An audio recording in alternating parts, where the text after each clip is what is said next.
¿Qué ves ahí, Giselle? ¿Qué te parece? ¿Qué se proyecta ahí? ¿Eh? ¿Qué se proyecta ahí? Dos personas, ¿no? Una viene con una palangana ahí, con unos pececillos, y de repente pasa uno con un bicharraco, ¿eh? Así que cualquiera podría haberse tentado, ¿no? ¿A qué te tentaría eso? ¿A codiciar lo que tiene el otro? Por ejemplo, ¿qué más? A enrabiarte, porque fíjate tú, yo llevo todo el día intentando pescar, he pescado 4 churrumeles y este acaba de empezar y se ha sacado un tiburón ahí enorme, ¿no? A codiciar, a pensar mal del otro, a desear el mal del otro. Hay mucho fruto de la carne aquí, sí, pero además del pescado, más que de la carne, mucho fruto del pescado, ¿no? ¿Eh? Bueno, hoy vamos a reflexionar un poco en el versículo, en el muy conocido versículo de Primera de Corintios 10, 13. Este versículo dice así: no os ha sobrevenido ninguna tentación que no sea común a todos los hombres o a los hombres. A los hombres se refiere a las personas, ¿eh? Y fiel es Dios, que no permitirá que vosotros seáis tentados más allá de lo que podáis soportar, sino que con la tentación proveerá también la vía de escape, a fin de que podáis resistirla. Ahora, para entender bien este texto, que de por sí ya es un texto muy completo, ¿verdad? Para interpretar bien un texto que hace falta ir también a su contexto, ¿verdad? Entonces, el contexto puede ser el contexto inmediato, el contexto más amplio o el contexto general, ¿no? Entonces, ¿en qué libro se encuentra esto? ¿En qué carta? ¿En qué epístola? La primera de los Corintios. ¿Cómo era la iglesia de los Corintios? Habían celos y rivalidades, habían diferencias importantes. En la cena del Señor, cuando se reunían, unos se emborrachaban, unos se llevaban grandes viandas porque eran ricos y llegaban los pobres o los esclavos y no tenían que comer y pasaban hambre. No les esperaban, ellos empezaban a comer a las 7 de la tarde y cuando llegaban a las 8:30, los pobres, aquellos ya se habían pegado una jartá y estos venían con mortadela, ¿no? Entonces era una iglesia con bastantes conflictos. Para colmo, encima acusaban que Pedro pues no parece que fuera el apóstol que esperaban. Habían llegado otros y decían que parece que era poco importante, ¿no? Así que el apóstol Pablo, en el contexto de la carta, va a decir este pasaje que hemos leído antes, hablando sobre las tentaciones, y lo que quiere es que se den cuenta los corintios que en el fondo han sido muy bendecidos, porque al principio de la carta dice que han sido bendecidos porque tienen todos los dones. Es decir, que Dios les ha dado de todos los dones a una iglesia tan dividida. Pero siendo tan bendecidos, si no se mantienen firmes en la fe y caen en las tentaciones, pueden acabar siendo descalificados, ¿no? Y en ese riesgo estamos todos, y este versículo está en ese entorno. De hecho, dice el versículo, hablando de él mismo, Pablo, dice, no sea, versículo 27 del capítulo 9, no sea que yo mismo, habiendo predicado a otros, sea descalificado. Así que lo que el apóstol Pablo, con referencia a la tentación, nos quiere indicar es que, habiendo recibido bendiciones, podríamos estar descalificados, ¿no? Y eso es lo que quiere prevenir el apóstol Pablo que les pase a los hermanos de la iglesia de Corinto. Porque esto puede ocurrir en algunos casos, que seamos bendecidos pero descalificados. Ahora voy a poner dos ejemplos de deportistas, porque entendemos bien lo que significa ser descalificado de un deporte, ¿verdad? A ver si alguien conoce a este. Johann Müller. ¿Lo conoce alguien? ¿No? Hombre, mira, nació en Alemania, pero como en Alemania hay muchos que compiten en los deportes de invierno, porque hay nieve, y en España no hay tanta, ¿qué hizo este buen hombre? Pues solicitó participar como español. Pidió nacionalizarse para poder competir en las Olimpiadas como español. ¿Y qué hizo el Comité Olímpico Español? Pues lo cogió, porque como habían pocos deportistas de alto nivel, entonces en esto él fue bendecido, ¿no? Porque él no iba a poder participar como alemán en las Olimpiadas y así sí que pudo participar como español. ¿No veis la banderita ahí en la cabeza, en el gorro? Así que pasó de ser Johann Müller a Juanito. Entonces, cuando escuchabas los Juegos Olímpicos, decían, y atención, porque el español Juanito... Y decías, ¿español? Pues si este hasta hace nada era alemán. Pero claro, no podía participar representando a Alemania y buscó ese hueco, ¿no? Así que era una persona bendecida, tenía unas características deportivas importantes, practicaba el esquí de fondo, y entonces empezó la competición y ganó una medalla de oro.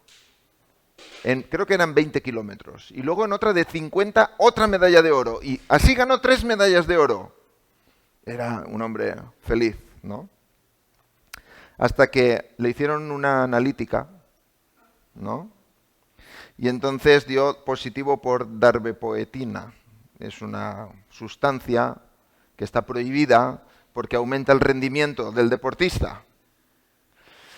Entonces le quitaron las medallas, lo expulsaron y de cara a toda España, Juanito se convirtió otra vez en Johann.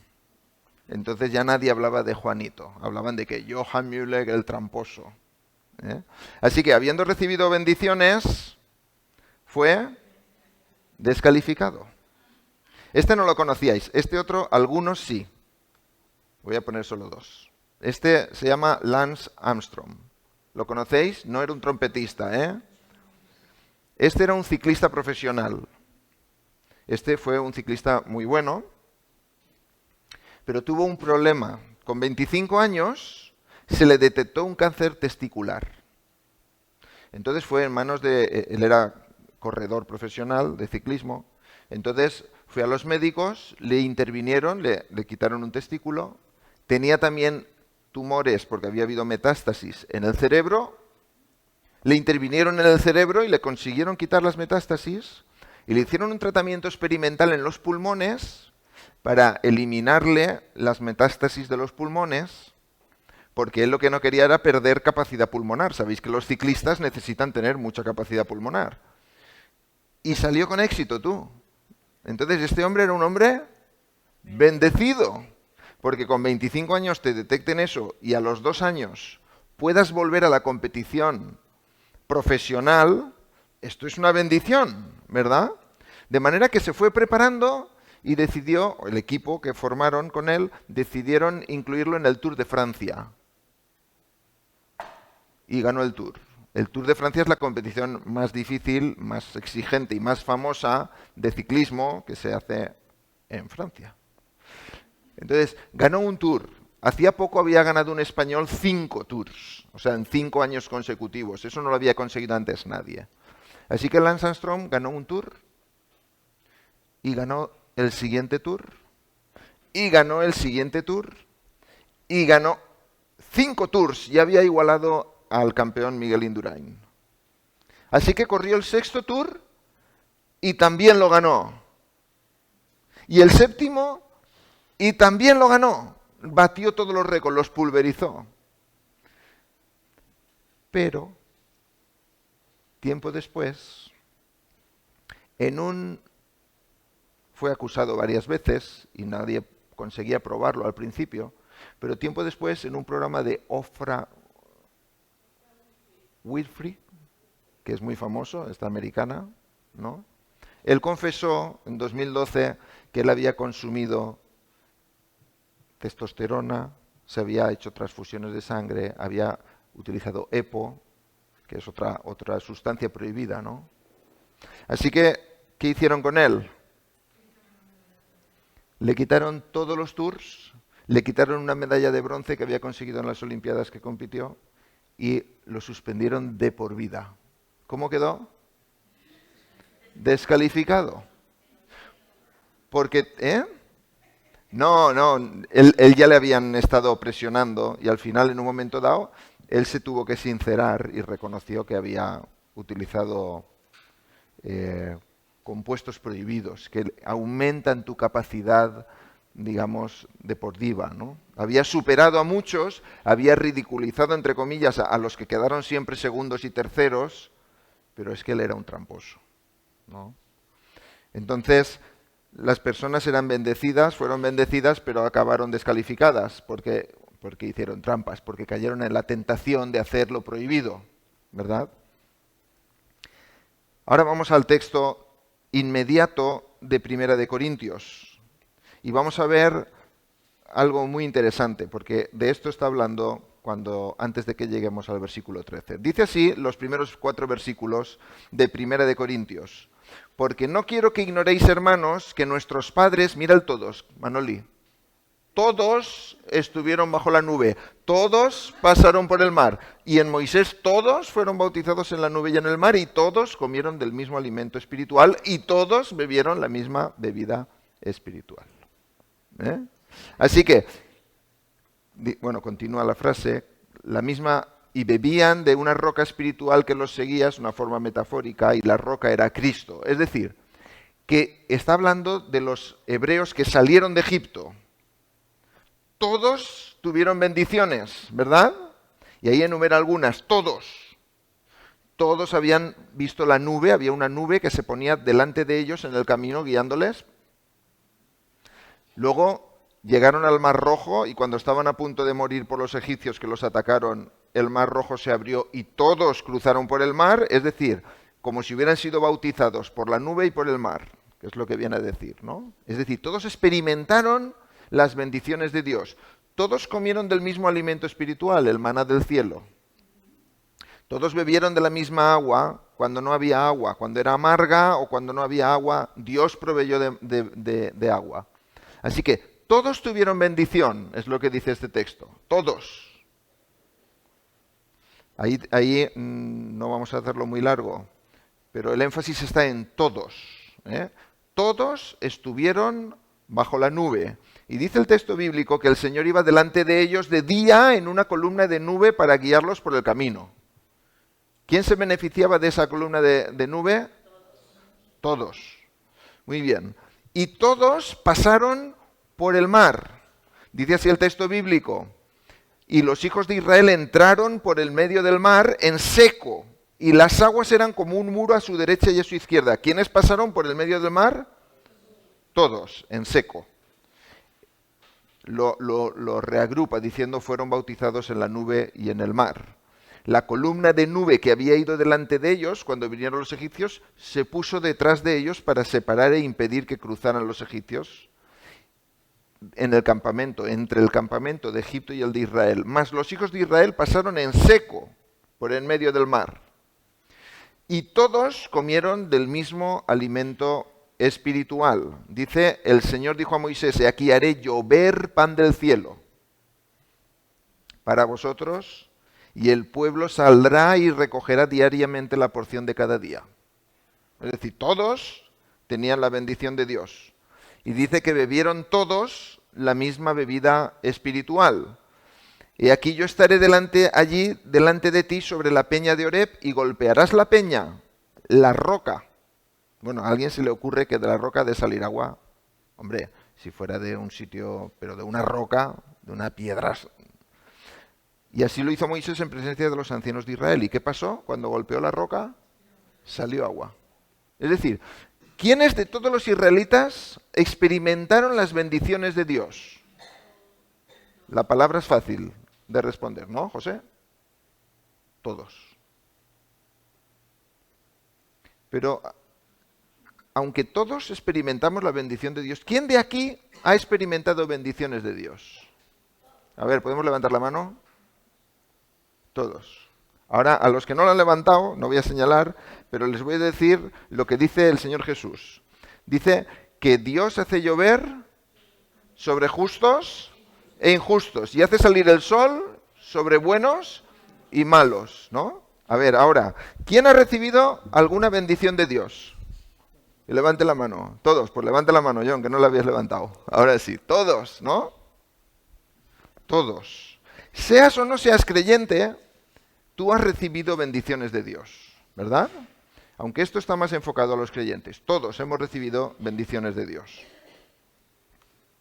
El énfasis aquí, en estos primeros 4 versículos, ¿cuál es? Carmen, ¿cuál es el énfasis?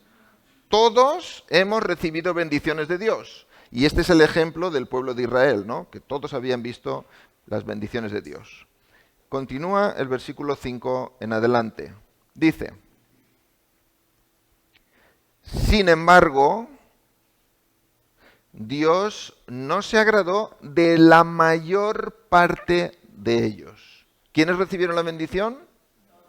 Todos. ¿De quién no se alegró Dios? De la mayor parte de ellos, pues quedaron tendidos en el desierto. Estas cosas sucedieron como ejemplo para nosotros, a fin de que no codiciemos lo malo como ellos lo codiciaron.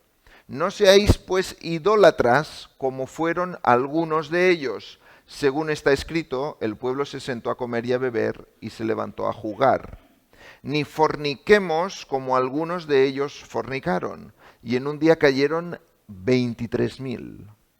Ni provoquemos al Señor como algunos de ellos le provocaron y fueron destruidos por las serpientes. Ni murmuréis como algunos de ellos murmuraron y fueron destruidos por el destructor. Los 4 primeros versículos nos han hablado de todos. ¿Y todos qué? Recibimos bendición de Dios. Pero ahora el apóstol Pablo va a poner un detalle. Es que la mayor parte de ellos, o algunos de ellos, fueron descalificados. ¿Por qué? Porque cayeron en tentación. Porque no soportaron la tentación. Vamos a verlo rápidamente. La primera expresión es la mayor parte de ellos. Quedaron tendidos en el desierto. Cuando cruzaron los espías y volvieron, dijeron no podremos cruzar. Y Dios dijo que no podréis, pues hasta que no mueran todos los mayores de 20 años, que eran la edad militar, todos, hasta que no mueran todos los mayores de 20 años, no entrará el pueblo.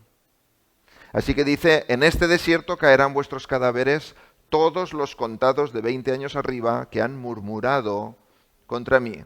Porque el Señor había dicho de ellos, ciertamente morirán en el desierto, y no quedó ninguno de ellos, sino Caleb, hijo de Jefone, y Josué, hijo de Nun. Así que aunque todos recibieron las bendiciones de Dios, la mayor parte de ellos murió, ¿no? No recibió la bendición, fueron descalificados. Así que el énfasis aquí está que la mayor parte de ellos, que también experimentaron las bendiciones de Dios, fueron descalificados. Y continúa, porque aparte de esos, de esa mayor parte, otros, por distintas causas, también fueron descalificados. Algunos de ellos codiciaron. ¿Qué es codiciar? Querer lo que no tienes, quejarte porque no tienes lo que tienes y desearlo intensamente, más que el tener al Señor, ¿no? Dice, cuando se quejaron de que no tenían carne, Dios les envió codornices. Y ellos debían de desangrar las codornices, porque la instrucción del Señor es que los animales habían de ser desangrados. Pero ellos los mataron y sin dar tiempo a desangrarlos, empezaron a comerlos. Y dice, mientras la carne estaba aún entre sus dientes, antes que la masticaran, es decir, nada más ponérsela en la boca, la ira del Señor se encendió contra el pueblo y el Señor hirió al pueblo con una plaga muy mala. Por eso se llamaba aquel lugar, y he puesto la traducción, las tumbas de la codicia. Porque allí sepultaron a los que habían sido codiciosos.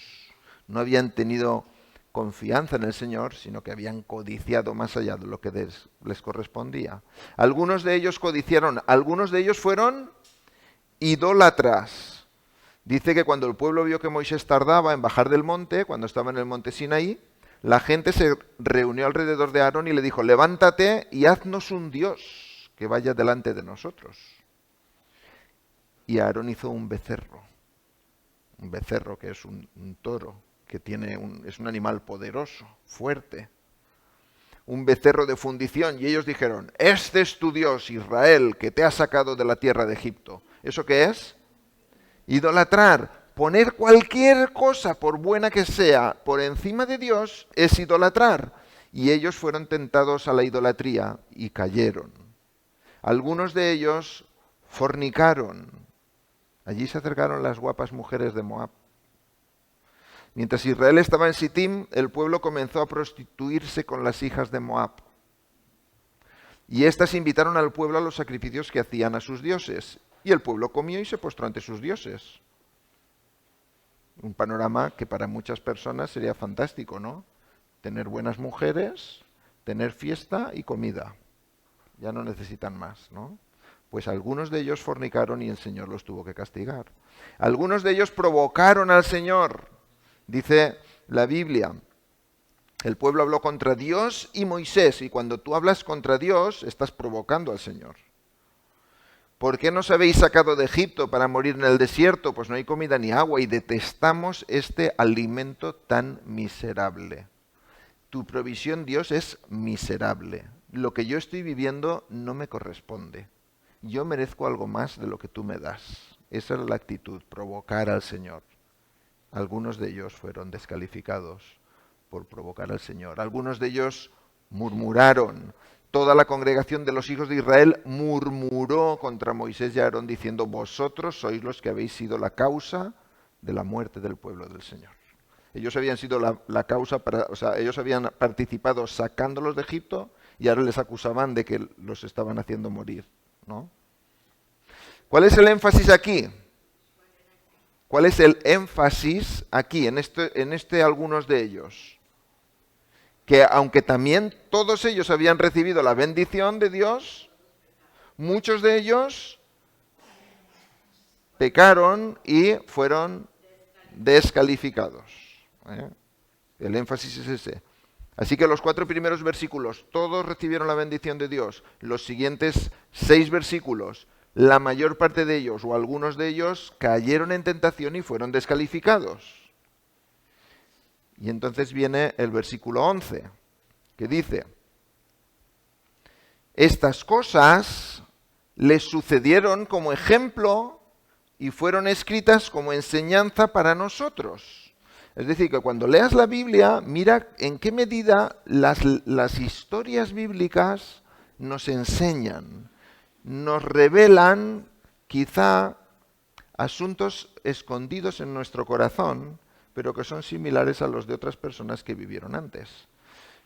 Estas cosas les sucedieron como ejemplo, fueron escritas como enseñanza para nosotros, para quienes ha llegado el fin de los siglos, porque desde que Cristo ha resucitado de los muertos hasta que Él vuelva, esto la Biblia denomina el final de los tiempos, o el fin de los siglos.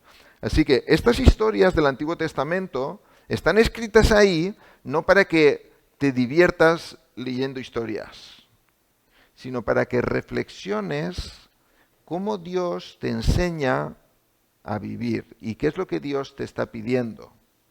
Cómo aprender a no caer en aquellas cosas que otros cayeron antes y que hicieron que quedaran descalificados de las bendiciones o de nuevas bendiciones. Dice el versículo 12, por tanto, después de haber escuchado esto, ¿no? Que todos, la mayor parte de ellos y algunos de ellos, todos recibieron bendición, pero la mayor parte de ellos y algunos de ellos fueron descalificados por caer en tentación. Por tanto, ahora tú qué te crees, ¿que estás firme? ¿Tú crees que no te va a pasar? ¿Tú crees que estás, digamos, ¿cómo se dice? Inmunizado? Dice, el que cree que está firme, ya de por sí es un poco arrogante eso, pensar que estás firme como que no puedes caer. Y ahí veis, este es un artista, creo, ¿no? Un actor, así bien guapo, bien seguro de sí mismo. Tenga cuidado, no sea que caiga. Y ahí aparece ya que le han pegado una paliza, ¿no? O sea que cualquiera de nosotros que estamos firmes podemos tropezar y podemos caer. ¿no? En Gálatas 6:1, dice, si alguno es sorprendido de alguna falta, vosotros que sois espirituales, restauradle con espíritu de mansedumbre, no sea que vosotros también caigáis, ¿no? Pero la idea, antes del versículo 13, es todo esto. El apóstol Pablo está diciendo, yo estoy trabajando en lo que el Señor me ha encomendado, no sea que yo me deslice y sea descalificado. Mirar el pueblo de Dios, todos recibieron las bendiciones, pero muchos de ellos no acabaron de recibir todas las bendiciones porque fueron apartados, fueron descalificados, no entraron en la tierra prometida. ¿Por qué? Porque sucumbieron a la tentación.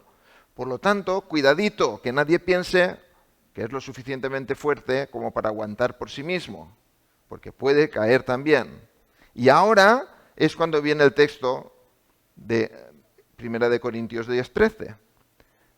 Porque es una manera en la que Dios va a envolver cómo nos llega la tentación. Dios va a explicar, bueno, el apóstol Pablo, pero que es de palabra del Señor, que nos va a presentar cómo llega la tentación y cómo podemos afrontar esa tentación.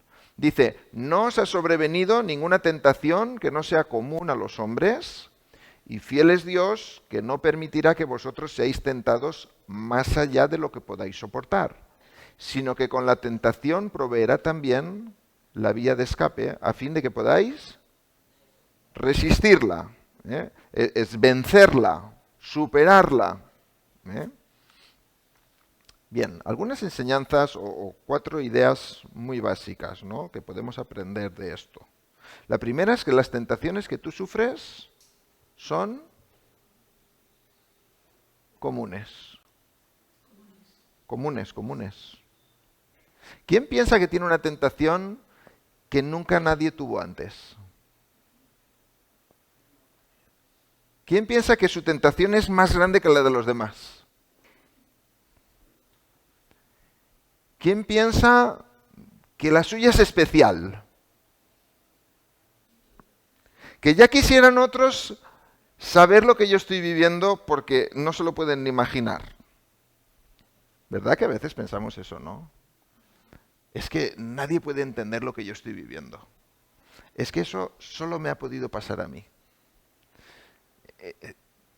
Pues mira, lo que la Biblia dice es que las tentaciones que tú sufres son comunes a las personas. Empezamos por ahí. La segunda cosa que dice es que en medio de esas pruebas o en medio de esas tentaciones, Dios permanece fiel. Sigue siendo fiel. Ya puedes estar como estés, pero Dios sigue siendo fiel. La tercera cosa es que Dios te tiene en cuenta en las tentaciones para limitarlas. O sea, cuando tú piensas que esto no lo puede soportar nadie, resulta es que Dios no te va a poner ninguna prueba más grande o una tentación más grande de la que tú realmente tienes posibilidad de soportar. Con lo cual, si la prueba es muy grande, es porque tienes mayor capacidad de soportar, ¿no? Pero claro, que si el nieto de Elsa puede levantar 170 kilos o más, porque es un hombre muy fuerte, y a mí me ponen 170 kilos, como mucho voy a poder levantar mis pies cogiéndome de las pesas, ¿no? Pero a mí me tendrán que poner, pues, no sé, 40 kilos. Pero a lo mejor a Leo le tendrán que poner 15, ¿verdad? Y a John 105. Dios tiene en cuenta nuestra fortaleza y la ayuda que Él va a prestarnos y limita la tentación a nuestras posibilidades. Y por último, Dios además va a proveer siempre una salida. Entonces, son cosas muy interesantes que dice este versículo, ¿no? Porque aunque todos recibimos las bendiciones, muchos son descalificados por caer en tentación. Pero mirad lo que dice este texto, que las tentaciones que sufres son comunes, que Dios permanece fiel en medio de esta tentación, que Dios tiene en cuenta tu situación para limitar la tentación y que Él provee una salida. Esto hay que creerlo. Esto hay que creerlo, porque es la palabra del Señor. Ahora vamos a darle un poquito de tiempo a estas 4 enseñanzas. Las tentaciones que tú sufres son comunes. Voy a poner aquí algunas posibles tentaciones. A ver si alguna de ellas os suena, ¿no? Os suena. A ver qué os parece.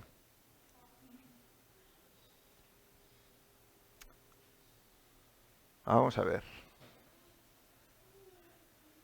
He puesto unas pocas solo, ¿no? ¿A alguien le ha sonado alguna? ¿Alguien se ha identificado con que alguna de esas ha sido causa de tentación para él? A ver, levantamos la mano. Sí, ¿no? Vale. ¿Alguien podría decir que 10 de esas han sido causa de tentación alguna vez? 10, ¿eh? 10. Madre mía, pues no sé cuántas he puesto, pero creo que los más sinceros dirán que quizá todas, en un momento dado u otro de su vida, han sido, casi todas, han sido una tentación. ¿Eso qué indica? Que las tentaciones que tú sufres son comunes. ¿Te atreverías a decir alguna tan especial que solamente tú la puedas tener? ¿Te das cuenta? Cuando vivimos la tentación parece que no hay nada más en el mundo, ¿no? Pero dice la Biblia que las tentaciones que tú sufres son comunes. Eso quiere decir varias cosas. Que Dios no permite que sufras un tipo de tentación que sea de una esfera fuera del ámbito humano. No sufres una tentación, digamos, de un nivel angelical que tú no podrías atender. Las tentaciones que tú sufres son de un nivel humano. Humano. Así que cualquiera de las tentaciones que nosotros sufrimos son comunes o frecuentes para también otras muchas personas, ¿no? Entonces, no sufrimos tentaciones especiales, extraordinarias, que van más allá de lo posible, ¿no? No, son tentaciones comunes. Y a veces piensas y dices, hombre, este no se le tan bien. O sea, tú piensas alguna de estas y piensa, ¿esto se le habrá ocurrido alguna vez a Sergio? Pues todas, ¿no? Y ahora enseguida alguien piensa, ¡oh! Todas.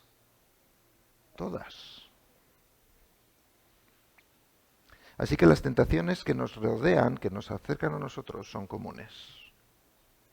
En tu tiempo, en tu edad, en tus circunstancias, van cambiando, ¿verdad? Ahora, recuerda que las mismas tentaciones que tú sufres, que te parecen tan tremendas, hicieron caer a muchos, ¿verdad? La idolatría, la murmuración, la fornicación, hicieron caer a muchos, pero a otros no. A otros no. No estás necesariamente condenado a caer en la tentación. Fíjate qué cosa más curiosa. En el tema del adulterio, que es una tentación muy común, ahí tenemos a David y tenemos a José. Fijaos qué interesante. ¿Qué pasa con David? ¿Os conocéis la historia? David tiene el ejército peleando fuera y él está en el palacio durmiendo la siesta. Entonces se despierta de la siesta y se da un paseo por la terraza. Y dice, ¿qué ven mis ojos? Ay, aquella mujer linda que se está duchando, que se está bañando, desnuda, en la terraza aquella. Hey, chicos, ¿esta quién es? Ah, esa es la mujer de Urías. Pues que se venga. Y va al palacio y dice la Escritura que David se acostó con ella. ¿Cuántos días estuvo tentado David? 1. ¿Cuántos impactos visuales tuvo David? 1. ¿Qué necesitó David para pecar? Levantarse de la siesta y mirar. ¿verdad? Este fue David. ¿Fue grave su tentación? ¿Fue común a muchos? Ahora fíjate, él conocía la historia de José, porque él leía la escritura también y el Pentateuco estaba escrito y Génesis estaba escrito. Así que este fue lo que le ocurrió a José. Todo lo contrario, la mujer de su amo miró a José con deseo. Era la mujer la que quería aprovecharse del chaval joven. Y le dijo, acuéstate conmigo. Se lo diría así en tono... Pero él rehusó. Y ella insistía a José, ¿cuándo? Día tras día. ¿Cuánto duraba esa tentación? ¿Y con qué intensidad? Continuamente, ¿no? Insistiendo, persistiendo. Al final un día que ella entra en la casa y lo encuentra a él, o que él entra en casa y está ella sola, le dice, acuéstate conmigo. Y le coge de la ropa y él, ¿qué hace? Sale corriendo. Algunos se reirían de él. Hoy muchos se reirían de él. Pero para mí es un valiente y es un ejemplo que desde adolescente me ha marcado. De huir de eso. Fíjate, la tentación era la misma, era cometer adulterio. Uno en un día cayó, en una sola vez. El otro día tras día resistió la tentación y cuando ya vio que no se trataba de quedarse, no, tranquila, no, déjame, no me toques, salió corriendo, ¿no? Es una lección que si tú eres tentado en algo, salgas corriendo. No tontees con la tentación. Si tienes problema de un lugar donde vas que te puede hacer caer, no vayas a ese sitio. Si tienes un problema con lo que miras, no mires eso. Con lo que tocas, con lo que ves en la pantalla, no lo mires, apágalo. Pero a veces queremos convivir al lado de la tentación sin caer. ¿Y qué ocurre? Que caemos, ¿no?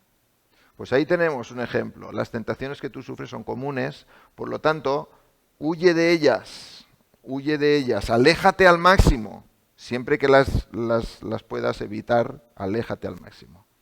Mira también lo que pasó con el mismo Hijo de Dios, con el Señor Jesús, que sufrió todo tipo de tentación. Ahí hemos puesto una lista anterior, ¿verdad? Sufrió todo tipo de tentación, pero nunca pecó.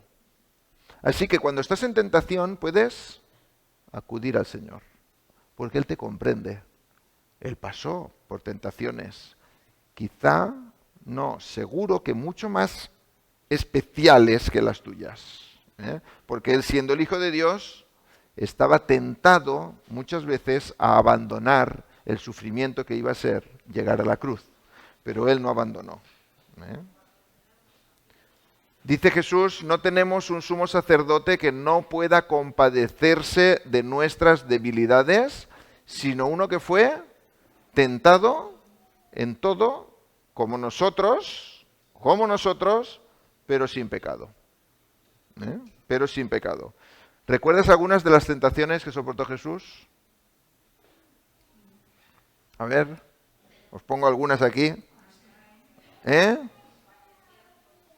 Ahí hay algunas para que las pensemos, ¿no? Satanás le tentó diciendo, si eres hijo de Dios, y le lanzó varias preguntas, ¿no? Cuando estaba en la cruz le dijeron, si eres hijo de Dios, desciende de la cruz y creeremos en ti. Los hermanos Jacobo y Juan dijeron, Señor, estos no te escuchan. ¿Quieres que clamemos a Dios para que descienda fuego del cielo y los consuma? ¿Cuál era la tentación? Ser iracundo, ¿no? Ser justiciero. Y el Señor rechazó. Tu madre y tus hermanos te buscan, te quieren apartar de tu ministerio. Mi madre y mis hermanos son los que obedecen al Señor. Y así muchas, ¿no? Sálvate a ti mismo. A otros salvó. Sálvate a ti mismo. Desciende de la cruz y creeremos en ti, ¿no? Así que el Señor Jesús ha pasado por todas las tentaciones que tú te puedas imaginar, pero sin pecado. Por lo tanto, si estás en tentación, puedes clamar al Señor, puedes acudir al Señor, porque Él se puede compadecer de tus tentaciones. Tentado en todo, pero sin pecado. Este es el Señor Jesucristo.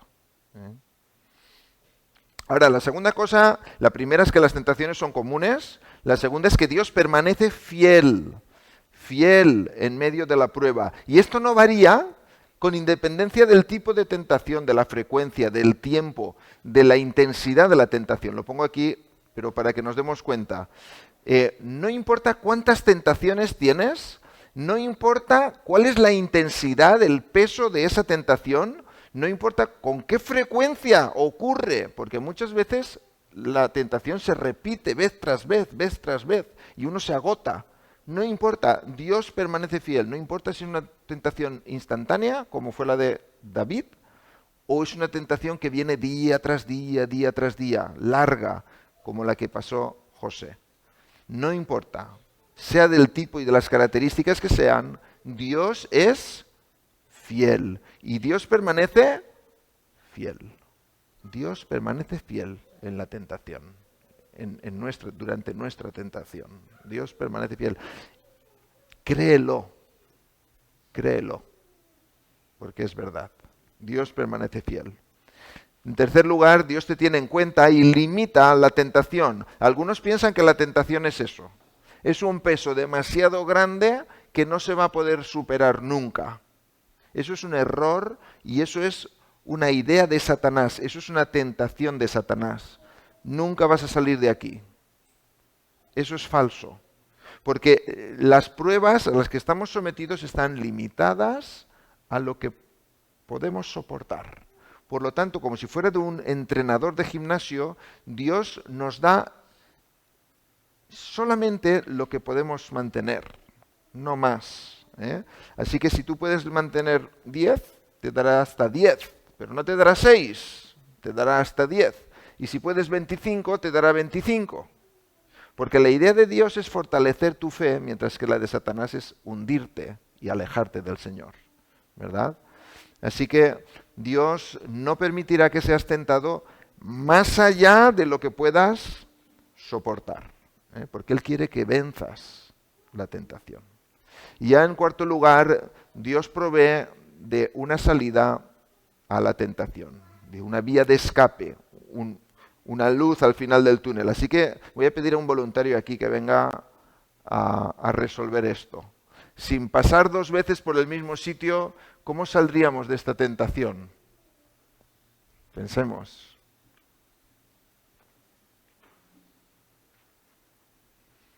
Sin pasar 2 veces, ¿eh? No sé si aquí hay un... A mí es que me gustan estas cosas. Si empiezas aquí y haces así... Uy, ya no puedo, ¿no? Si empiezo aquí y hago... Ya no... Y hago tampoco. ¿Alguien se atreve a hacer eso? ¿A que no se ve solución? ¿La hay? Posiblemente no. Eso es lo que pasa en las tentaciones. Posiblemente muchas veces pensamos que no hay solución, ¿no? ¿Cómo vamos a pasar por todas partes sin atravesar 2 veces una raya, ¿no? Una línea? Pues dice la Escritura que Dios provee una salida a la tentación, ¿no? Y a veces no la vemos, pero Dios es fiel. Si Dios es fiel, podemos confiar que salida hay, ¿verdad? Es que no la veo. Está bien, ahora no la ves, pero Dios la tiene. ¿Y cuál es? No lo sabemos aún. Dios proveerá de la salida, ¿no? Entonces, vamos a ver si hay. A ver, empezamos así, subimos, bajamos, volvemos a la derecha, nos meamos para abajo, ¿y ahora qué? ¿Cómo hago? Anda. Ah, sí que se podía, ¿verdad? Entonces, necesitamos en medio de las tentaciones confiar en Dios que es fiel. Si el Hijo de Dios soportó la tentación con la ayuda del Padre, nosotros con la guía del Padre, que es fiel, podemos soportar las tentaciones. Porque tampoco son tentaciones extraordinarias, sino son comunes a los demás, limitadas a lo que podamos soportar y tienen una salida. Y eso está garantizado por el Señor. Garantizado por el Señor. Así que no importa cuál sea ni cómo sea la tentación, la promesa del Dios fiel es que Él provee la vía de escape para que puedas soportar y superar con éxito la tentación. ¿Y si caemos, qué hacemos?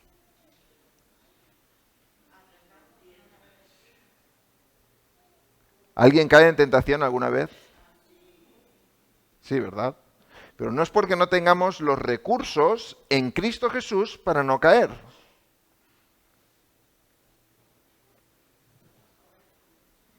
Tenemos los recursos en Cristo Jesús para no caer. Pero si caemos, ¿qué hemos de hacer? Dice 1 de Juan, y si pecamos, abogado tenemos para con el Padre a Jesucristo el justo.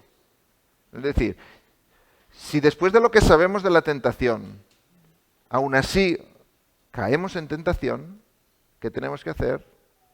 Acudir al Señor, ¿no? Acudir al Señor.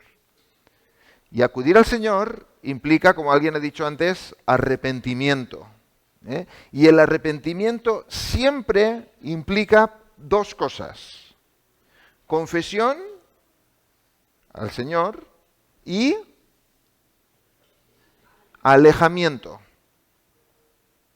Porque si yo me arrepiento de haber robado y sigo hurgando en el bolso de Elsa, ¿qué indico? Que no me he arrepentido.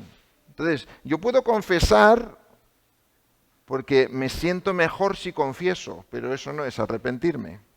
Arrepentirme es tener una convicción de pecado y un deseo intenso de alejarme de ese pecado. Si para mí es un problema consultar ciertas páginas de Internet, ¿qué tengo que hacer? Si tengo una aplicación con páginas no recomendables de Internet, ¿qué tengo que hacer? Yo me siento remordimientos porque he visto lo que no debía o he contactado con quien no debía. ¿Pero qué debería de hacer?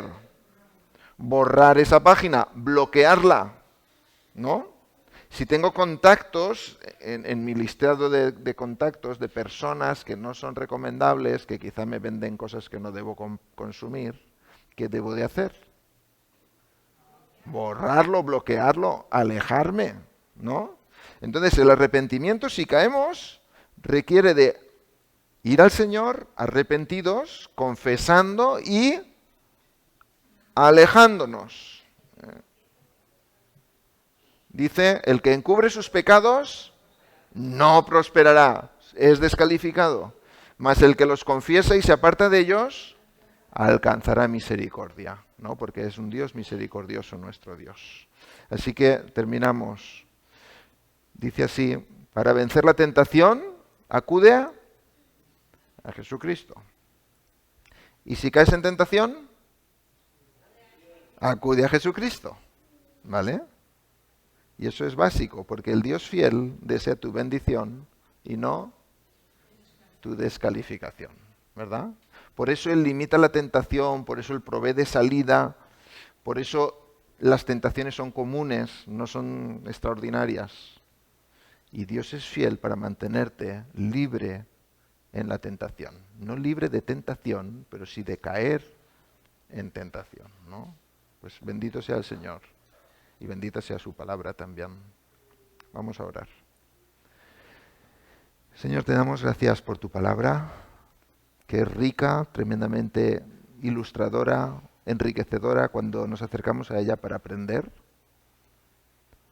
Señor, gracias porque tú limitas las tentaciones, también das salida a las tentaciones, porque en medio de ellas tú permaneces fiel, porque las tentaciones son habituales y comunes. Y tú pones cerca de nosotros personas que quizá pueden ayudarnos. Señor, gracias por tu Hijo Jesucristo, que soportó todas las tentaciones, fue tentado en todo, pero sin pecado.